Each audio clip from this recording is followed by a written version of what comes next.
अभी तक आपने कई विधायक ऐसे देखे होंगे जो केवल राजनीति से सरोकार रखते हैं। उनको जनता के सुख दुख से कोई सरोकार नहीं होता। लेकिन आज हम आपको एक ऐसे विधायक से रूबरू करवाने जा रहे हैं जो केवल राजनीति से नहीं बल्कि जनता के सुख दुख से सरोकार रखते हैं।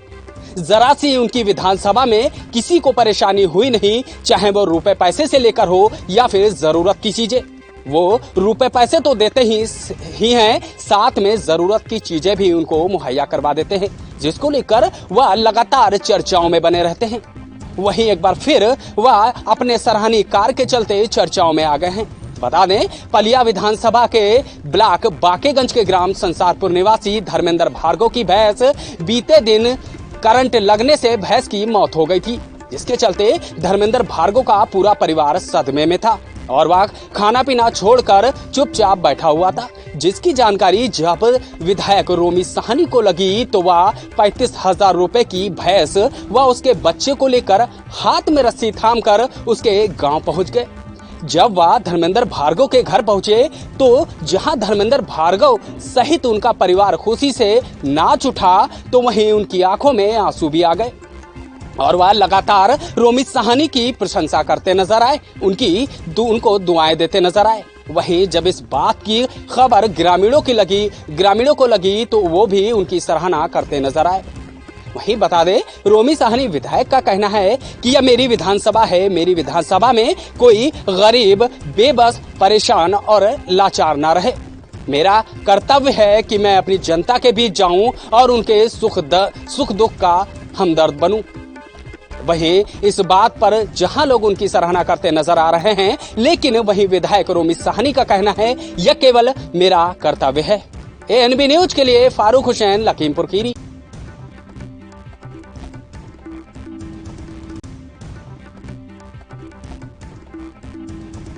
जिस तरीके से यूको गार्डन में 102 और 108 चालकों द्वारा जो है धरना प्रदर्शन किया जा रहा है, उसमें उत्तर प्रदेश की योगी सरकार ने जिस तरीके से देखा जा रहा है कि एम्बुलेंस के अभाव में मरीज दम तोड़ रहे हैं, वहीं सेवा को शुरू करने के लिए सरकार रूप से कुछ एम्बुलेंस चालक को जो है बर्खास्त कर दिया गया है। उसी पर जो रिक्त पद है उस पर भर्ती की प्रक्रिया चालू है। हम इस समय मौजूद हैं अयोध्या में, जहां पर 5 जो मंडल है, पूरे मंडल की काउंसलिंग चल रही है। आप देख सकते हैं हमारे पीछे की सभी से यहाँ पर लोगों की भारी संख्या में भीड़ भी जमा है और देखा जा रहा है लोगों में ना तो सोशल डिस्टेंसिंग का पालन हो रहा है, ना मास्क दिख रहा है। ऐसे में आप साफ तौर पर अंदाजा लगा सकते हैं कि ये सब लोग जब मेडिकल लाइन से जुड़ने जा रहे हैं तो इनको इस तरीके का तो ज्ञान होना चाहिए कि लोगों को सोशल डिस्टेंसिंग का पालन करना चाहिए और मुंह पर मास्क लगाना चाहिए, ऐसे तमाम चीज़ों का पालन करना चाहिए। लेकिन आप देख सकते हैं और जिस तरीके से देखा गया कि इन लोगों की मांग थी कि 19,000 जो है सैलरी मिले और इसको सरकार ने नहीं माना है। आप ये भीड़ देकर के अंदाजा लगा सकते हैं कि जो इस समय सैलरी मिल रही है, लोग उसी पैसे में काम करने के लिए लोग कितने इच्छुक हैं, आप अंदाजा लगाइए। हमारे साथ कुछ लोग बात करने के लिए मौजूद हैं। आप कितने बजे यहाँ पर आए हैं और किस तरीके की जो है काउंसलिंग यहाँ पे चल रही है? 8:30 बजे आ गए।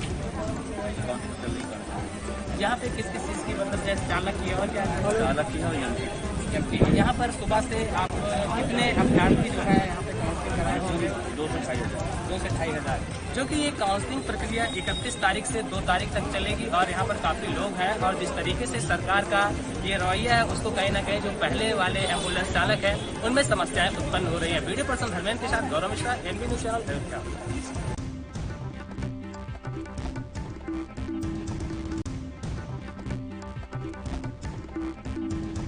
डॉक्टर को भगवान का दर्जा दिया जाता है क्योंकि डॉक्टर ही है जो मरीजों की जान बचाते हैं।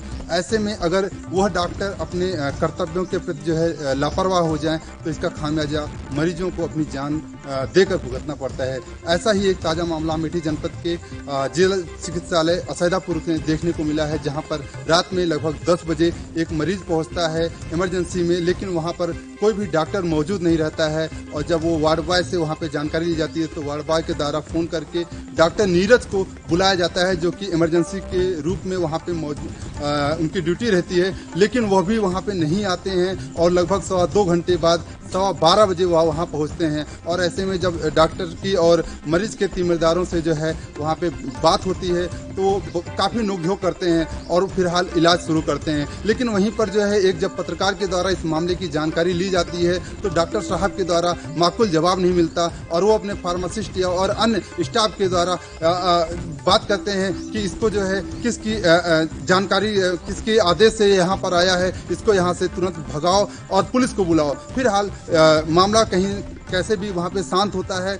लेकिन जब इसकी बात की जानकारी जो है सुबह सीएमओ को दी जाती है तो उन्होंने बताया कि हाँ वास्तव में हमारे जिला अस्पताल में डॉक्टरों की बहुत ही कमी है और यह मामला हमारे संज्ञान में आपके द्वारा आया है, हम इसकी जांच कराएंगे और जो भी दोषी होगा उस पर कार्रवाई करेंगे। फिलहाल यह देखने वाली बात होती है कि आखिर उस डॉक्टर के ऊपर कार्रवाई होती है अथवा इस मामले को ठंडे बस्ते में डाल दिया जाता है, क्योंकि ज्यादातर ये देखा जाता है सिर्फ आश्वासन ही मिला है और किसी भी तरीके से कोई कार्रवाई नहीं हुई है। कैमरामैन संजय यादव के साथ राजकुमार Jaiswal, ANB news, Amethi.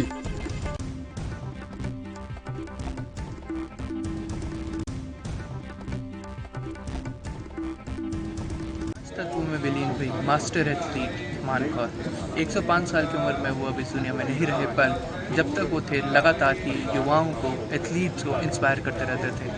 Master athlete मानकौर ऐसे थे कि वो अपनी आखिरी सांस तक भी उनको जुनून था कि वो देश का नाम ऊंचा करेंगे।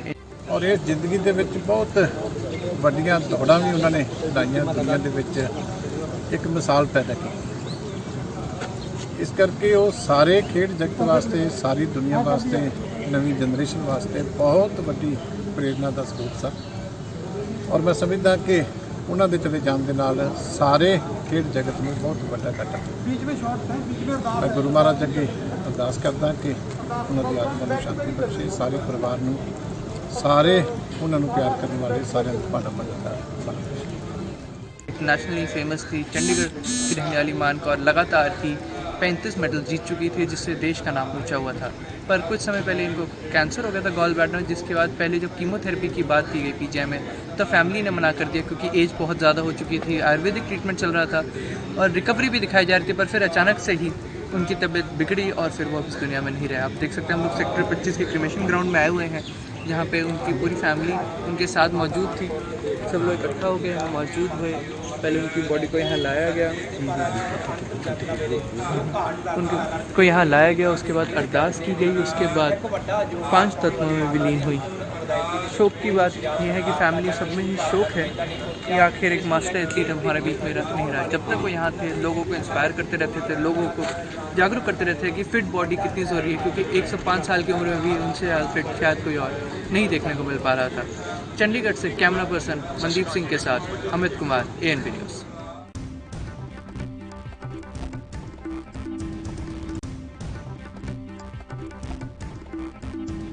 दिल्ली से सटे गाजियाबाद के हम इस वक्त महिला हॉस्पिटल में, हमारे साथ बात करने के लिए डॉक्टर संगीता गोयल जी हैं। इनसे जानते हैं कि जैसे कोरोना चल रहा है, कोरोना पीरियड में जो महिला डिलीवरी के लिए आती है उनके लिए क्या क्या करना चाहिए, क्या इंतजाम है यहाँ से। जी मैडम आपका स्वागत है। क्या मैं इस विषय में यही कहना चाहूँगी कि जो भी महिलाएं हमारे यहाँ डिलीवरी होकर घर जा रही हैं वो साफ़ सफाई का विशेष ध्यान रखें। अगर उनके परिवार में कोई भी सदस्य कोरोना से पीड़ित है तो अपने आप को आइसोलेशन में रखें और जो भी आपकी सेवा कर रहा है उसको भी कोविड लक्षित व्यक्तियों से दूर रखा जाए। मैडम जैसे कि बच्चा जो जन्म ले रहा है उसके लिए खास इंतजाम यहाँ पे क्या है, जैसे कि मुख्यमंत्री जी की, योगी जी के सख्त निर्देश है कि जो जनता को है, जो सरकारी योजना है उनका लाभ पहुँचाया जाए और उनका ध्यान रखा जाए। आपकी तरफ से क्या इंतजाम किए गए हैं, क्या शासन का आदेश है? हमारी तरफ से बच्चों को जननी सुरक्षा योजना उसका पूरा लाभ दिया जा रहा है। जो भी लड़कियां यहाँ पर जन्म लेती हैं उनके लिए कन्या सुमंगला योजना, उसके बारे में डिटेल में बताया जाता है और उनके फॉर्म भी भरे जाते हैं। ये थे हमारे संग डॉक्टर संगीता गोयल जी। इन्होंने बताया कि जो मुख्यमंत्री की योजना है वह सारी यहाँ पे दी जा रही है और यहाँ पे अच्छे इंतजाम किए जा रहे हैं। इन्होंने ये भी कहा कि जो महिला आती है हम उनको कहते हैं कि 2 गज की दूरी और मास्क जरूरी, जैसे कि प्रदेश सरकार हमारी कह रही है। गाजियाबाद से कैमरा पर्सन सोनू के संग मैं परवीन अरोड़ा, ANB न्यूज़ के लिए।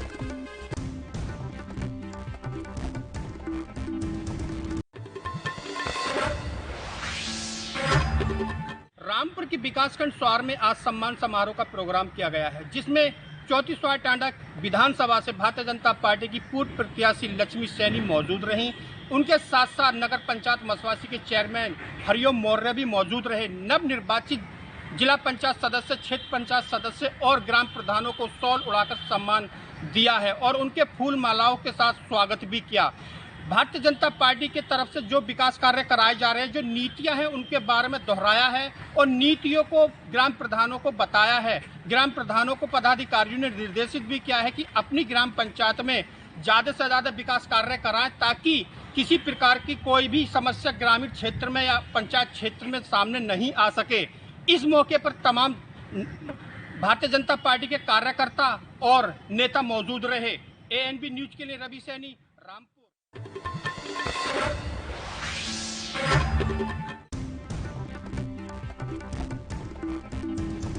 बीते दिनों उत्तर प्रदेश के कई जिलों में अवैध शराब पीने से कई लोगों की मौत का मामला सामने आया था। उसके बाद से उत्तर प्रदेश सरकार लगातार एक्शन मोड में नजर आ रही है। उत्तर प्रदेश सरकार लगातार अवैध शराब माफियाओं की कमर तोड़ने के लिए लगातार अभियान चला रही है।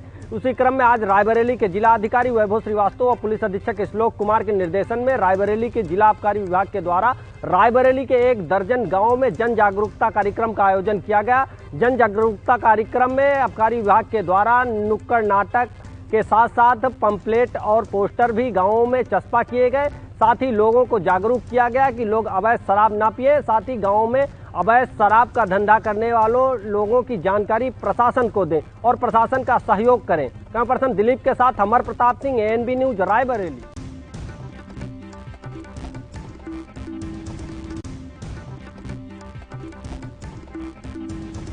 अपने आप को शोषित, वंचित व गरीबों का मसीहा बताने वाले जनपद आजमगढ़ निवासी सुखदेव राजभर ने एक पत्र जारी किया। आपको बता दें कि पूर्व विधानसभा अध्यक्ष व बसपा सरकार के कद्दावर नेता सुखदेव राजभर ने एक पत्र जारी किया है, जिसमें उन्होंने अपने स्वास्थ्य का हवाला देते हुए यह जिक्र किया है कि हमारे रहते शोषित समाज की मदद की और मान्यवर कांशीराम जी के साथ कंधे से कंधा मिलाकर काम किया है। इसी पत्र का संज्ञान लेते हुए उन्नाव MLC सुनील साजन ने एक वीडियो जारी किया है, जिसमें उन्होंने साफ तौर पर यह कहा है कि समाजवादी पार्टी ने हमेशा से ही शोषित समाज की मदद की है और इसीलिए सभी को एक मंच पर आकर के समाजवादी पार्टी के राष्ट्रीय अध्यक्ष अखिलेश यादव की मदद करनी चाहिए और भाजपा, उत्तर प्रदेश की भाजपा सरकार को उखाड़ फेंकना चाहिए। फोटो जर्नलिस्ट अमर जोशी के साथ बोधराज सिंह, ANB न्यूज, उन्नाव।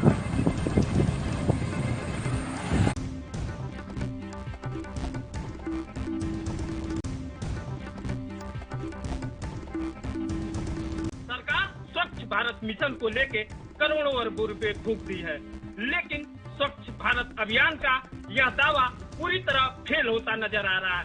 हम इस समय हैं कसिया विकास खंड के ये शामपुर गांव है, जहां पे स्वच्छ भारत की तस्वीरें आप साफ तौर से देख सकते हैं टीवी स्क्रीन पे कि किस तरह जो है भ्रष्टाचार के भेंट चढ़ा यह सार्वजनिक शौचालय, यहाँ गंदगी का अंबार लगा हुआ है। वहीं यहाँ महिलाओं से लेके तमाम पुरुषों की शिकायत है कि यह शौचालय भ्रष्टाचार के भेंट हो गया, चढ़ गया है और इसका प्रयोग नहीं कर पाते हैं। यहाँ ज्यादातर लोग बाहर नहरों पे जो है शौच करने के लिए जाना पड़ता है, वहीं महिलाओं को शर्मिंदगी महसूस करना पड़ता है। लेकिन न ये स्वच्छ भारत और ODF गांव का दावा केवल कागजी खाना पूर्ति होके रह गई है, तो वहीं इस सार्वजनिक शौचालय के पूर्ण न होने के वजह से यहाँ ग्रामीण परेशान है। अब देखना यह है कि यह भ्रष्टाचार के भेंट चढ़े सार्वजनिक शौचालय प्रयोग होता है या इसी तरह अपने व्यवस्था पे दम तोड़ता नजर आता है। कैमरामैन ईश्वर चंद के साथ गोविंद पटेल, ANB न्यूज, कुशीनगर।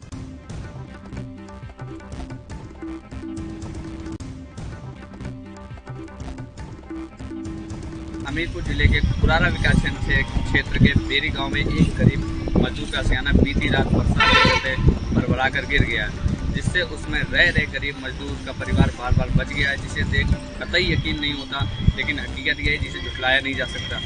यहाँ गरीबों के पास न तो ठौर ठिकाना है और न ही सटकने को छत। मजदूर का परिवार पेट पालकर मुमकिन नहीं रहा। वहीं 2 दिन से थोड़ी बरसात के चलते उसका कच्चा मकान गिर गया। हालांकि बरसात के चलते सभी लोग जग रहे थे, जिसके उनके परिवार बाल बाल बच गया। 3 दिन से बारिश हो रही है। हाँ। कुछ हमें सरकार की तरफ से कुछ नहीं मिल रहा है। अच्छा। और बच्चे 3 दिन से भूखे डरे हैं। और यहाँ पर प्रशासन की तरफ से आपको कोई सुविधा मुहैया नहीं कराई जा रही? कुछ नहीं है। अच्छा, क्या नाम है आपका? विमला। आपको बताते चले कि खंडर में तब्दील अभियान को रहने लायक नहीं रहा, लेकिन उसी छत के नीचे गुजर कर उनकी मजबूरी है, जो प्रशासन के साथ ही मानने की पोल खोलने को काफी है। सरकार द्वारा चलाई जा रही लोहिया व इंदिरा आवास योजना की पात्रता इस सभी शर्त पूरी के बावजूद भी सूची में इनका नाम शामिल नहीं हो सका। इसमें मजबूरी को लेकर सभी चीजें ज्ञापन कर रहे हैं। हमीरपुर से सीन इंचार्ज एयरविन।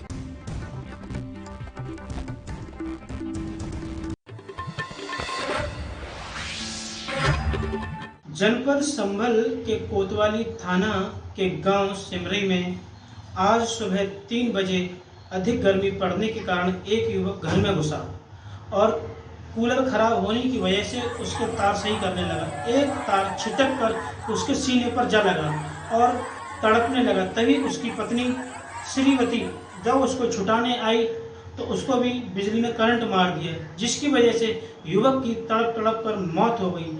वहीं परिजनों ने बताया कि बिजली लगातार क्षेत्र में आंख मिचौली का खेल खेल रही है। गर्मी अधिक पड़ने की वजह से उस समय हमारा बेटा बाहर सो रहा था, लेकिन जब सुबह 3 बजे बिजली आई तो वह कमरे में घुसा और जब वह खराब हुआ तो उसको संभालने लगा। इसी के चलते बिजली की करंट की वजह से हमारे बेटे की मौत हो गई। मैं अपने कैमरामैन सहयोगी के साथ राजीव कुमार, ANB न्यूज संभल।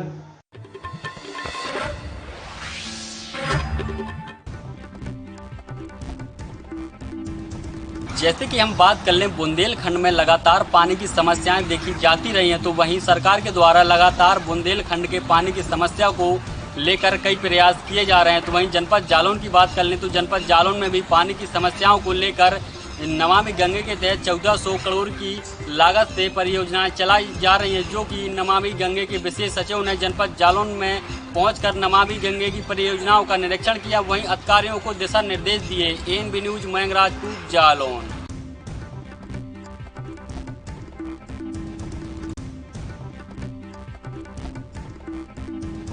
उत्तर मध्य रेलवे के झांसी स्टेशन पर यात्रियों को बेहतर सुविधा मिले, इसके लिए रेलवे कड़े प्रयास करता रहता है, जिसमें आज झांसी रेलवे स्टेशन क्रमांक 2 व 3 पर संस्थापित लिफ्ट एवं रैंप का लोकार्पण क्षेत्रीय सांसद व विधायक ने किया है। बताते चले कि झांसी रेलवे स्टेशन के प्लेटफॉर्म क्रमांक 6 पर लोकार्पण कार्यक्रम हुआ, जिसमें झांसी ललितपुर सांसद अनुराग शर्मा और सदर विधायक रवि शर्मा मौजूद रहे। लोकार्पण करते हुए सदर विधायक रवि शर्मा और सांसद अनुराग शर्मा ने कहा कि ये सुविधा यात्रियों के लिए काफी लाभदायक होगी।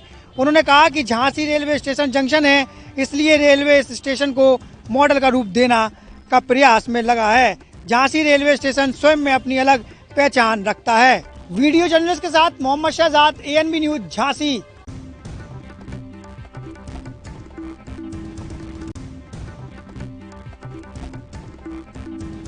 पूरे देश में कोरोना की महामारी जहां एक तरफ लोगों को हिला कर रख दिया है, वहीं सरकारें भी इस पर चिंतित है कैसे इस पर काबू पाया जाए।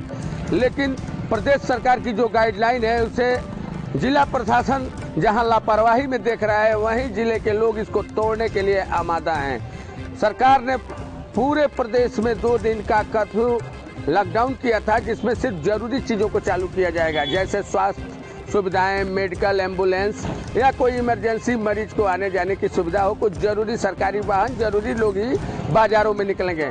लेकिन कोरोना ने कहां कुछ अपनी रफ्तार कम की, उसके पहले ही लोगों ने इस मामले को मजाक में बना दिया और बाजारों में बेधड़क शनिवार हो, रविवार हो, जो 2 दिन का सरकार द्वारा कर्फ्यू घोषित किया गया, इसमें लोग भरे भरे से वाहनों में, पैदल सड़कों पे, बाजारों में टहलते हैं, जिसके पीछे का सीधा मामला है कि प्राइवेट वाहनों को रोका जाए, रिक्शा को रोका जाए, बाजारों में जो अनधिकृत रूप से दुकानें चल रही हैं उनको सड़कों से हटाई जाए, जिससे कि 2 दिन तो राहत मिल सके और आने वाले दिनों में कोरोना पर जंग देवरिया को भी जीतने में सफलता मिले।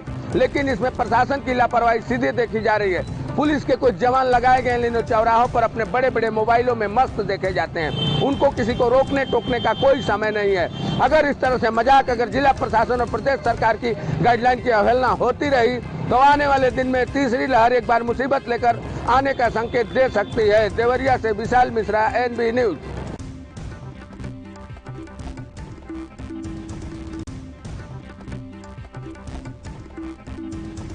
प्रदेश में माननीय उच्च न्यायालय ने एक आदेश जारी किया था कि किसी भी तरीके के धार्मिक स्थल का निर्माण नहीं होगा और न ही उसकी कोई निर्माण में रिपेयर से संबंधित कोई कार्य होगा।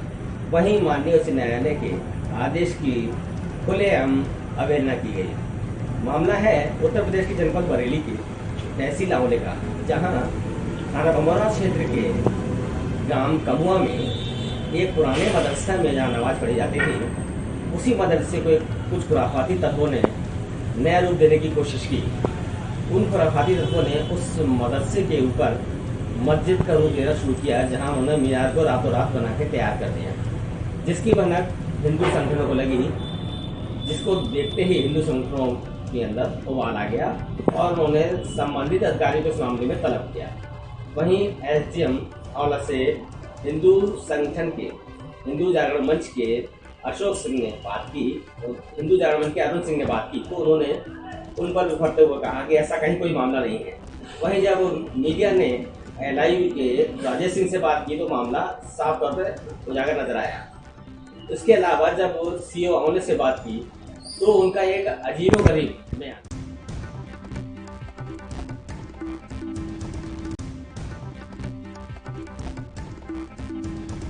बिजनौर के चांदपुर में एक युवक को शादी समारोह में हॉर्स फायरिंग करना भारी पड़ा। आपको बता दें, एक युवक को गोली लग गई हॉर्स फायरिंग के दौरान, जिसको सीएससी चांदपुर में भर्ती कराया गया। फिलहाल उसका इलाज चल रहा है। आरोपी हॉर्स फायरिंग करने वाले आरोपी को फिलहाल पुलिस ने गिरफ्तार कर लिया है और उस पर कार्रवाई करने जा रही है। कैमरा पर्सन के साथ मैं अजय पांडे, एनबी न्यूज, बिजनौर।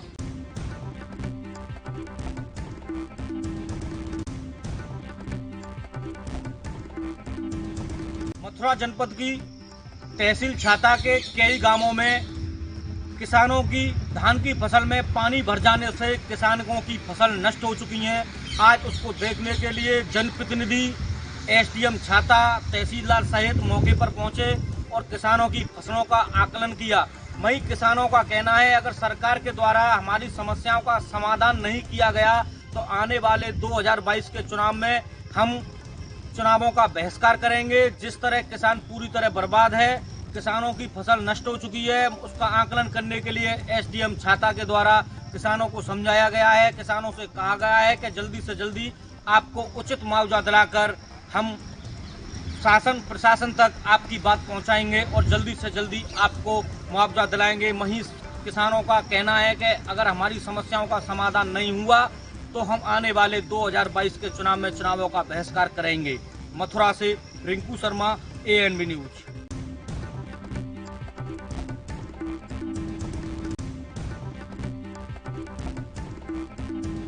2022 का चुनाव जैसे जैसे नजदीक आ रहा है, वैसे ही राजनीतिक दल अपने अपने वादे और विकास के मुद्दे और नारों के साथ जनता के बीच पहुँच रहे हैं। आज एएनबी की जब बात करहल की समाजवादी पार्टी के विधायक सोवरन सिंह हुई, उन्होंने मीडिया को जानकारी देते हुए बताया कि भारतीय जनता पार्टी का जो नारा है सबका साथ सबका विकास, वो 4.5 साल में अधूरा दिखाई पड़ रहा। उन्होंने काम नहीं किया, जनता को केवल झूठे वादे किए हैं लेकिन धरातल पर कोई कार्य नहीं किया है। समाजवादी पार्टी ने काम किया और काम करेंगे का नारा देकर कार्य किया था। भारतीय जनता पार्टी ने काम नहीं किया है। जो भी समाजवादी योजनाएं थी उन्हीं का नाम बदल के अपना दिखाया है और जो जनता है, जनता के लिए कुछ किया नहीं है। जनता अब मुँह मोड़ रही है और जनता आने वाले समय में समाजवादी का साथ देगी। लेकिन तो उन्होंने एक नारा भी दिया है आज सोवरन सिंह विधायक ने, जड़ संकल्प अखिलेश विकल्प। अब देखना ये होगा कि जो मैनपुरी समाजवादी पार्टी का गढ़ माना जाता है, जिसमें भारतीय जनता पार्टी की 1 सीट है और समाजवादी पार्टी की 3 सीटें विधानसभा की है, उनमें 2022 के चुनाव में किसकी सत्ता रहती है, समाजवादी का कब्जा रहता है या भारतीय जनता पार्टी और सीटें बढ़ाएगी, ये देखने वाली बात होगी। राजनीतिक और भी दल आ रहे हैं। 2022 में किसका ताज होगा, किसकी सत्ता होगी, जनपद मैनपुरी में कौन सत्ता काबिज करेगा। कैमरा पर्सन के साथ मैं उमाकांत वातन, ANB न्यूज़ जयंत।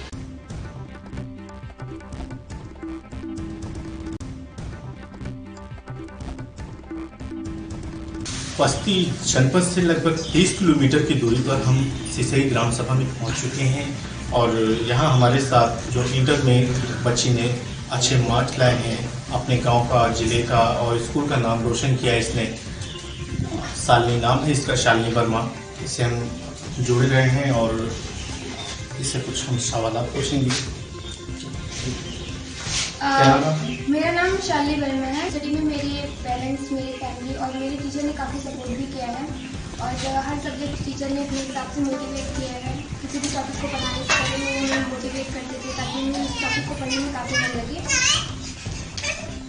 आगे आपको क्या ऐसा नहीं लगता कि अगर आप यहाँ पर कुछ और बेहतर कर सकती थी? जैसे अगर आप एग्ज़ाम टाइम होता, कोरोना काल नहीं होता, आप लिख के पढ़ के आगे बढ़ती और अच्छे नंबर से पास हो सकती थी। हाँ, एग्ज़ाम होता तो उससे मुझे ज़्यादा खुशी होती क्योंकि एग्ज़ाम आने के बाद अलग ही एक्साइटमेंट होती है, तो एग्ज़ाम होता तो बेटर होता। देखा, ये हमारे साथ शालिनी वर्मा है, बस्ती जनपद से के सिसई ग्राम सभा में रहती है और इसने कहा कि हम सिविल सर्विसेज में हम जाना चाहते हैं। अगर कोरोना नहीं होता तो इस बच्ची को और भी अच्छे अंक प्राप्त हो सकते थे, ये इसका कहना है। कैमरा पर्सन सबलू खान के साथ तौफीक खान, ANB न्यूज़, बस्ती।